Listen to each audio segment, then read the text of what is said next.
குட்டி வருது இல்லையா, நான் நல்லா இருக்கணும்னு இதாவே ஒரு என்ன சொல்றது, ஒரு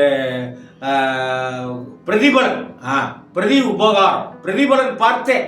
நான் ஏன் தெரியுமா அவங்களுக்கு நான் புடவை வாங்கி கொடுத்தேன், அவங்க நல்லா இருக்கணுங்கிற காரணத்துக்காக மட்டும் இல்லை, அப்படி நான் புடவை கொடுத்தாக்கா நான் நல்லா இருப்பேங்கிற காரணத்துக்காக கூட பரவாயில்ல செய்யுங்க தர்மத்தைங்கிற நான்.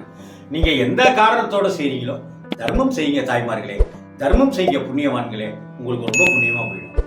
அதனால இந்த கேதார கௌரி நோன்பு அன்னைக்கு நம்ம புருஷன் நல்லா இருக்கணும்னு வேண்டிக்கிற அத்தனை பெண்களுடைய பிரார்த்தனையும் நிறைவேறணும்னு நானும் என்னுடைய குருமார்களையும் ஆச்சாரிய பெருமக்களையும் மகான்களையும் இறை உருவங்களையும் இறை திருமேனிகளையும் வேண்டிக் கொள்கிறேன்.